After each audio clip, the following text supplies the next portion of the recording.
ನಮಸ್ಕಾರ ಸ್ನೇಹಿತರೆ, ಎಲ್ಲರಿಗೂ ಸ್ವಾಗತ. ಸ್ನೇಹಿತರೆ, ನಾನು ನಿಮ್ಮ ಸಂದೀಪ್ ಗೌಡ. ಸ್ನೇಹಿತರೆ, ಈ ಕಾಂತಾರ ಮೂವಿನ ಎರಡು ದೈವಗಳಿಂದ ಹೆಣೆದಿದ್ದಾರೆ ವೀಕ್ಷಕರೇ. ಆ ಎರಡು ದೈವಗಳೇ ಬಂದ್ಬಿಟ್ಟು ಒಂದು ಪಂಜುರ್ಲಿ ಶಾಂತಿ ದೈವದ ರೂಪ, ಇನ್ನೊಂದು ಬಂದ್ಬಿಟ್ಟು ಗುಳಿಗ ನಮ್ಮ ರುದ್ರಾವತಾರದ ಉಗ್ರ ರೂಪದ ದೇವರ ವೀಕ್ಷಕರೇ. ಆ ಗುಳಿಗದಲ್ಲಿ ಡಿಫರೆಂಟ್ ಫಾರ್ಮ್ಸ್ ಆಫ್ ಗುಳಿಗ ದೈವಸ್ಸು ಬರುತ್ತೆ ವೀಕ್ಷಕರೇ. ಆ ಅವತಾರ ಎಲ್ಲಾನು ನೀವು ಕಾಂತಾರ ಚಾಪ್ಟರ್ 1 ಅಲ್ಲಿ ನೋಡಿದ್ದೀರಾ. ಬಟ್ ಆ ಎಲ್ಲ ಅವತಾರಗಳು ಏನು, ಅವು ಏನ್ರ ಸಂಕೇತ, ಹೇಗೆ ಹುಟ್ಟಿದ್ದು, ಎಲ್ಲ ಇನ್ಫಾರ್ಮೇಶನ್ ಇದು ಈ ವಿಡಿಯೋದಲ್ಲಿ ನಾನು ನಿಮಗೆ ತಿಳಿಸ್ತಾ ಹೋಗ್ತೀನಿ ವೀಕ್ಷಕರೇ. ತುಂಬ ಜನಗಳಿಗೆ ನಮಗೆ ಆ್ಯಕ್ಚುಲಿ ಯಾರ್ಯಾರು ನಾವು ಕಾಂತಾರ ಮೂವಿ ನೋಡೋಕ್ಕಿಂತ ಫಸ್ಟು ನಮಗಳಿಗೆಲ್ಲ ಈ ಗುಳಿಗ ಅಂದ್ರೇನು ಅಥವಾ ಈ ಪಂಜುರ್ಲಿ ದೈವ ಅಂದರೆ ಏನು ಅಂತಲೇ ಗೊತ್ತಿರಲಿಲ್ಲ ವೀಕ್ಷಕರೇ.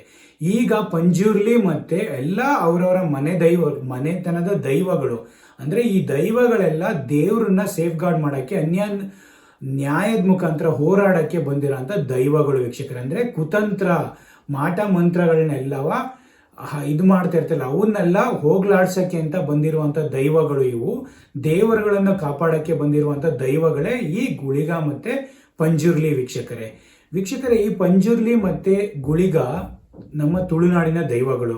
ಹಾಗೇನೆ ಎಲ್ಲ ಕಡೆ ಬೇರೆ ಬೇರೆ ಕಡೆ ಹೋದರೂ ನೀವು ಪಂಜುರ್ಲಿ ಅನ್ನೋದು ಇದು ಮನೆ ಒಳಗೆ ನಿಮ್ಮ ಮನೆಯಲ್ಲಿ ಏನೇ ಸಮಸ್ಯೆಗಳಿದ್ರು ಅದನ್ನು ನಿವಾರಣೆ ಮಾಡುವಂತಹ ಶಾಂತಿ ದೇವತೆ ಬಂದ್ಬಿಟ್ಟು ಶಾಂತಿ ದೇವತೆ ಒಂದು ರೂಪ ಬಂದ್ಬಿಟ್ಟು ಅದೇ ಪಂಜುರ್ಲಿ ವೀಕ್ಷಕರೇ.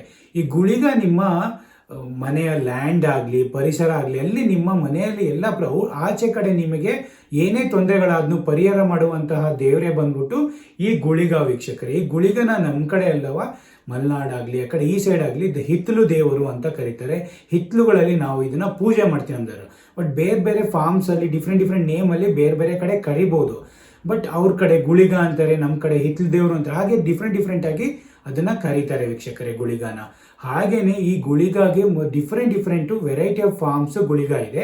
ಆ ಚಾಪ್ಟರ್ 1 ಅಲ್ಲಿ ನೀವು ರಿಷಬ್ ಶೆಟ್ಟಿ ಮತ್ತು ಕುಲಶೇಖರ ಇದ್ದಾರಲ್ಲ ರಾಜಗೆ, ಅವರಿಗೆ ನಿಮಗೆ ಫೈಟ್ ಆದಾಗ ಅಲ್ಲಿ ಡಿಫ್ರೆಂಟ್ ಫಾರ್ಮ್ಸ್ ಆಫ್ ನಿಮಗೆ ಗುಳಿಗದು ಅದರದ್ದು ಯಾವ ರೂಪ ತಾಳುತ್ತೆ, ಹೇಗೆ ಅದರ ರೂಪದಿಂದ ಅವ್ರನ್ನ ಸಂಹಾರನ ರಾಕ್ಷಸಗಳಾಗಲಿ ರಾಜರುಗಳನ್ನ ಸಂಹಾರ ಮಾಡುತ್ತೆ ಅನ್ನೋದೇ ಆ ಗುಳಿಗ ರೂಪಗಳನ್ನೆಲ್ಲ ಪ್ರತಿಯೊಂದು ತೋರಿಸಿದ್ದಾರೆ ವೀಕ್ಷಕರೇ. ಅದರಲ್ಲಿ ನಾನು ಮೇನ್ ಹೇಳ್ತಾ ಇರೋದು 7 ಗುಳಿಗ ದೈವಗಳು ವೀಕ್ಷಕರೇ. ಆ ಗುಳಿಗ ದೈವಗಳು, ಈ ಗುಳಿಗ ದೈವಗಳಲ್ಲಿ ಫಸ್ಟ್ ಒನ್ ಬಂದ್ಬಿಟ್ಟು ರುದ್ರ, ಸೆಕೆಂಡ್ ಒನ್ ಬಂದ್ಬಿಟ್ಟು ರಾಹು, ಮೂರನೇದು ಬಂದ್ಬಿಟ್ಟು ತಂತ್ರ ಮಂತ್ರ ಗುಳಿಗ, ನಾಲ್ಕನೇದು ಬಂದ್ಬಿಟ್ಟು ಕತ್ತಲ ಗುಳಿಗ, ಕತ್ತಲ ಕಾಣ ಗುಳಿಗ, ಇನ್ನೊಂದು ಬಂದ್ಬಿಟ್ಟು ನೆತ್ತರ ಗುಳಿಗ, ಇನ್ನೊಂದು ಬಂದ್ಬಿಟ್ಟು ಆರನೇ ಬಂದ್ಬಿಟ್ಟು ಅಗ್ನಿ ಗುಳಿಗ, ಇನ್ನೊಂದು ಸ್ವಾಮಿ ರಾಜ ಗುಳಿಗ, ಲಾಸ್ಟ್ ಒನ್ ಅಲ್ಲಿ ಬರೋದೆ ರಾಜ ಗುಳಿಗ ವೀಕ್ಷಕರೇ. ಇದರಲ್ಲಿ ಈ ಫಾರ್ಮ್ಸ್ಗಳು ಯಾವುವು, ಹೇಗೆ ಇದ್ರು ನೀವು ಮೂವಿಗೆ ರಿಲೇಟ್ ಮಾಡ್ಕೊಬೋದು. ಅಲ್ಲಿ ಇನ್ನೊಂದು ಸರಿ ಬೇಕಾದ್ರೆ ಇದನ್ನು ನೋಡ್ತಾ ಇರ್ಬೇಕಾದ್ರೆ ಅಲ್ಲಿ ವಾಚ್ ಮಾಡಿ ಪ್ರತಿಯೊಂದು ಯಾವ ಅವತಾರಗಳು ನಾನು ನಿಮಗೆ ತಮ್ನೇಲಲ್ಲಿ ಕೂಡ ಹಾಕಿದ್ದೀನಿ. ಆದರೂ ಕೂಡ ಅದನ್ನು ನೀವು ವಿಡಿಯೋಗಳಲ್ಲಿ ಹೋಗಿ ನೋಡಿ ವೀಕ್ಷಕರೇ. ಅದೊಂದಂತೂ ಸಖತ್ತಾಗಿದೆ ಆ್ಯಕ್ಚುಲಿ. ಅದು ಮೈ ಜುಮ್ಮನಂತೆ ಆ ಸೀನ್ಗಳೆಲ್ಲ ಬಂದಾಗ ಅದಾದಮೇಲೆ ಕೂಡ ಲಾಸ್ಟ್ ಕ್ಲೈಮ್ಯಾಕ್ಸ್ ಇದೆಯಲ್ಲ ಅದು ಕೂಡ ಅಷ್ಟು 10-15 ಒಂದು ಅರ್ಧ ಗಂಟೆ ಒಂದು ಮುಕ್ಕಾಲು ಗಂಟೆ ಅದು ಕೂಡ ಅಷ್ಟು ಮೈಸೂರು ತುಂಬ ಜನ ನೋಡಿರ್ತೀರ. ಆದರೂ ಕೂಡ ಒಂದು ಇವೆಲ್ಲ ಇನ್ಫಾರ್ಮೇಷನ್ ತಿಳ್ಕೊಂಡಿರ್ಬೇಕು ದೈವಗಳ ಬಗ್ಗೆ, ನಮಗೂ ಅಷ್ಟು ಗೊತ್ತಿರಬೇಕು. ಹಂಗಾಗಿ ಇದನ್ನೊಂದು ಇನ್ಫಾರ್ಮೇಷನ್ ವೀಕ್ಷಕರೇ ನಾನು ಪ್ರತಿಯೊಬ್ಬರಿಗೂ ಶೇರ್ ಮಾಡ್ತಾ ಇದ್ದೀನಿ. ಏನೇ ತಪ್ಪಿದ್ರೂ ಕ್ಷಮೆ ಇರಲಿ ವೀಕ್ಷಕರೇ. ರುದ್ರ ಅವತಾರ ಅಂದರೆ ಇದೊಂದು ಉಗ್ರ ರೂಪ ಅಂತ ವೀಕ್ಷಕರೇ. ಇದು ಉಗ್ರ ರೂಪ. ಇದು ಪಂಜುರ್ಲಿ ಶಾಂತಿದೂತ ಆದರೆ ಗುಳಿಗ ದೇವರುಗಳು ರುದ್ರ ಅವತಾರ ಉಗ್ರ ಅವತಾರ ತಾಳ ಅಂತ ವೀಕ್ಷಕರೇ. ಈ ಉಗ್ರ ಅವತಾರದಲ್ಲಿ ನೀವು ನೋಡ್ಬೋದು ಫಸ್ಟು ಅವ್ರನ್ನೆಲ್ಲ ಅವ್ರ ರಾಜರ ಕಡೆ ಇರ್ತಾರೆ ಸೈನಿಕರನ್ನ ಅದನ್ನು ತಗೊಂಡು ಹಿಂಗೆ ಚೆಚ್ಚುತ್ತಲ್ಲ ಅವೆಲ್ಲ ರುದ್ರ ಅವತಾರಗಳು. ಫಸ್ಟ್ ಒಂದೇ ರುದ್ರ ಅವತಾರ, ಉಗ್ರ ರೂಪ ತಗೊಂಡ್ಬಿಟ್ಟು ಸಂಹಾರ ಮಾಡೋದೇ ರುದ್ರ ಅವತಾರ. ಅದು ಬಂದಾದ್ಮೇಲೆ ಇನ್ನೊಂದು ರಾಹು ಉಗ್ರಕ್ಕಿಂತ ಇದು ರುದ್ರ ಅವತಾರಕ್ಕಿಂತ ಇನ್ನೂ ಮೇಲು ಮಿಸ್ಟ್ರಿ ಅಥವಾ ಇನ್ನೂ ಏನು ಹೇಳ್ತಾರೆ ಅದಕ್ಕೆ ಇನ್ನೂ ಹೆಚ್ಚಿನ ಉಗ್ರ ರೂಪ ತಗೊಂಡ್ಬಿಟ್ಟು ಅದು ಗಾಳಿಲೆಲ್ಲ ಹಂಗೆ ಒಂಥರ ಹಿಂಗೆ ಹೋಗ್ಬಿಟ್ಟು ಅದು ಸೆಕೆಂಡ್ ಇದು ನೋಡಿ ಅದು ರಾಹು ಬರುತ್ತಲ್ಲ ಅದು ಅವನು ಒಂಥರ ಗಾಳಿಲೇ ಹೋಗಿ ಎಲ್ಲರನ್ನೂ ಇದು ಮಾಡ್ತಾನೆ. ಅದು ಒಂದು ರಾಹು ಅವತಾರ, ತುಂಬ ಉಗ್ರ ಅವತಾರದಲ್ಲಿ. ರುದ್ರಕ್ಕಿಂತ ರಾಹು ಇನ್ನೂ ಉಗ್ರ ಅವತಾರ. ಆ ಉಗ್ರ ಅವತಾರದಲ್ಲಿ ಹೋಗಿ ಸಂಹಾರ ಮಾಡದೆ ರಾಹು ಅವತಾರ, ರಾಹು ಗುಳಿಗ ವೀಕ್ಷಕರೇ. ಅದಾದ್ಮೇಲೆ ಬಂದ್ಬಿಟ್ಟು ತಂತ್ರ ಮಂತ್ರ. ಅಂದರೆ ನಿಮಗೆ ಏನೇ ಮಂತ್ರತಂತ್ರಗಳ ಮುಖಾಂತರ ಸಂಹಾರ ಮಾಡೋದು. ಅವ್ರು ನೋಡಿ 3ನೇದ್ರಲ್ಲಿ ನೋಡಿತಾರೆ ರಿಷಬ್ ಶೆಟ್ಟಿ ಇದರೆಲ್ಲ ಹೀಗೆ ಇದು ಮಾಡಿಕೊಂಡು ತಂತ್ರ ಮಂತ್ರಗಳ ಮುಖಾಂತರ ಅದನ್ನು ಸಂಹಾರ ಮಾಡುವುದೇ ನಿಮಗೆ ತಂತ್ರ ಗುಳಿಗ ಅಂತ ವೀಕ್ಷಕರೇ. ಅದಾದ್ಮೇಲೆ ಬಂದ್ಬಿಟ್ಟು ನಿಮಗೆ ಕತ್ತಲ ಕಾಣ ಗುಳಿಗನೂ ಅಷ್ಟೇ, ಕತ್ತಲಲ್ಲಿ ಯಾರಿಗೂ ಕಾಣಿಸ್ತಿರೋ ಹಾಗೆ ಸಂಹಾರ ಮಾಡುವುದು. ನೀವು ಮೂವಿ ನೋಡಿದ್ರೆ ಒಂದಿಬ್ರು ಸೈನಿಕರು ಆ ಗುಂಡಿ ಒಳಗೆ ಬೀಳ್ತಾರೆ, ಕತ್ತಲ ಗುಂಡಿ ಒಳಗೆ. ಅದನ್ನ ನೋಡ್ಕೊಂಡು ಕೇಳ್ಕೊಂಡು ಅಲ್ಲಿ ಹೋಗಿ ಕೆಳಗಡೆ ಹೋಗ್ಬಿಟ್ಟು ಆ ಕತ್ತಲಲ್ಲೂ ಕೂಡ ಸಂಹಾರ ಮಾಡಿ ಬರ್ತಾನೆ. ಅದನ್ನ ಸುತ್ತಲೂ ಸೈನಿಕರು ನಿಂತ್ಕೊಂಡು ನೋಡ್ತಾ ಇರ್ತಾರೆ. ಅವಾಗ ಅದನ್ನ ನೋಡ್ತಾ ಇರ್ಬೇಕಾದ್ರೂ ಕೂಡ ಅವನು ಮೇಲೆ ಬಂದ್ಬಿಟ್ಟು ಒಂದೇ ಕತ್ತಲಲ್ಲೇ ಅವ್ರನ್ನೆಲ್ಲ ಬಂದ್ಬಿಟ್ಟು ಇದು ಮಾಡ್ತಾನೆ. ಅದು ಕತ್ತಲ ಕಾಣ ಗುಳಿಗ ಅಂತ ವೀಕ್ಷಕರೇ. ಅದಾದ್ಮೇಲೆ ಬಂದ್ಬಿಟ್ಟು ನೆತ್ತರ ಗುಳಿಗ. ಇದು ನಿಮಗೆ ತುಂಬಾ ರಿಲೇಟ್ ಆಗುತ್ತೆ. ನೆತ್ತರ ಗುಳಿಗ ಅಂದ್ರೆ ಕಾಂತಾರ ಫಸ್ಟ್ ಇತ್ತಲ್ಲ, ಆ ಇದರಲ್ಲಿ ಮೂವಿಲಿ ಅದು ಬರುತ್ತೆ. ಕಾಂತಾರದಲ್ಲಿ ಅವನು ಬಂದ್ಬಿಟ್ಟು ಪೂರಿ ಇಟ್ಕೊಂಡು ದೈವ ಬಂದಾಗ ಅದೆಲ್ಲ ರಕ್ತ ಎಲ್ಲ ಇಳಿತಾ ಇರ್ತದ್ದು. ಹೊಟ್ಟೆ ಇದಾದಾಗ ದೈವಕ್ಕೆ ಪುರಿ ಇಡ್ತಾರೆ, ಆ ಪುರಿ ತಿನ್ನುತ್ತಲ್ಲ.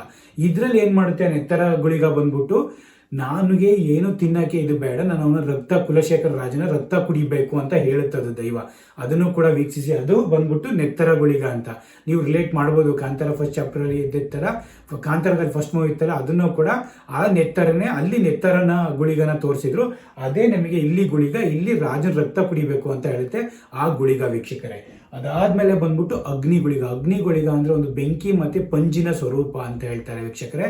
ಆ ಅಗ್ನಿಗುಳಿಗ ನೀವು ನೋಡ್ಬೋದು, ಪಂಜು ಅಂದ್ರೆ ಕೈಲಿ ಇದಿಡ್ಕೊಂಡು ಮೇಲೆ ಪಂಜು ತರ ಎಣ್ಣೆಲಿ ಇದು ಮಾಡಿ ಪಂಜ್ ಹಚ್ಕೊಂಡ್ರೆ ಬೆಂಕಿ ಹಚ್ಚಿರ್ತಾರೆ, ಅದನ್ನ ಹಿಡ್ಕೊಂಡು ಹಿಂಗಿಂಗ್ ಇದು ಮಾಡ್ತಾರೆ ಪಂಜಿನ ಗುಳಿಗ.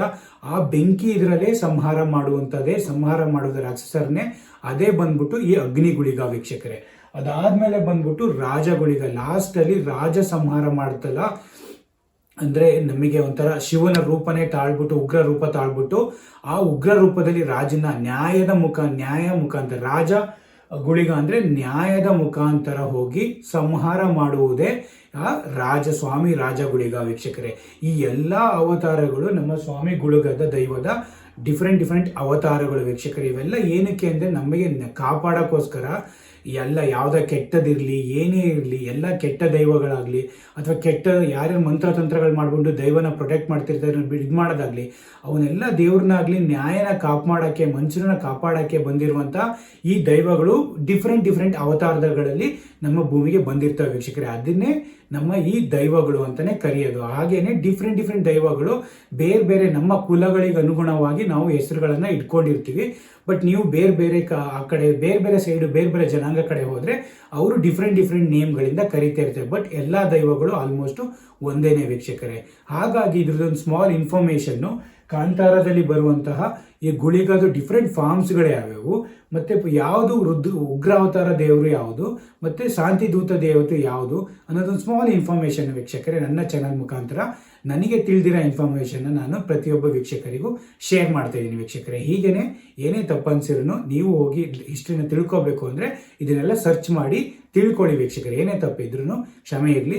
ದೈವಗಳ ಬಗ್ಗೆ ಯಾರು ಯಾವತ್ತೂ ಹಗುರವಾಗೂ ಮಾತಾಡಬಾರ್ದು, ಅದ್ರ ಬಗ್ಗೆ ಸುಳ್ಳು ಇನ್ಫಾರ್ಮೇಶನ್ ಕೂಡ ಶೇರ್ ಮಾಡಬಾರ್ದು. ಹಾಗಾಗಿ ನಾನು ತಿಳ್ಕೊಂಡಿದ್ದು, ನಾನು ಓದಿದ್ದು, ನಾನು ನೋಡಿದ್ದನ್ನ ಸ್ವಲ್ಪ ಇನ್ಫಾರ್ಮೇಶನ್ ಪ್ರತಿಯೊಬ್ಬ ನಮ್ಮ ವೀಕ್ಷಕರಿಗೂ ನಾನು ತಿಳಿಸ್ತಾ ಇದ್ದೀನಿ ವೀಕ್ಷಕರೇ. Thank you so much. Take care guys. Bye. Share ಮಾಡಿ ವಿಡಿಯೋನ ಪ್ರತಿಯೊಬ್ಬರಿಗೂ, ಲೈಕ್ ಮಾಡಿ, ಸಬ್ಸ್ಕ್ರೈಬ್ ಮಾಡ್ಕೊಳ್ಳಿ, ಮರಿಬೇಡಿ. ಇದೆಲ್ಲ ಇನ್ಫಾರ್ಮೇಷನ್ ಪ್ರತಿಯೊಬ್ಬರು ಕಿಡ್ಸಿಂದ ಆಗಲಿ ದೊಡ್ಡವರಿಗಾಗಲಿ ಇಂಥ ಇನ್ಫಾರ್ಮೇಷನ್ ಪ್ರತಿಯೊಬ್ಬರಿಗೂ ಗೊತ್ತಿರಬೇಕು ವೀಕ್ಷಕರೇ. ಹಾಗಾಗಿ ಇದೊಂದು ಸ್ಮಾಲ್ ವಿಡಿಯೋ ಮಾಡಿದ್ದೀನಿ. Thank you.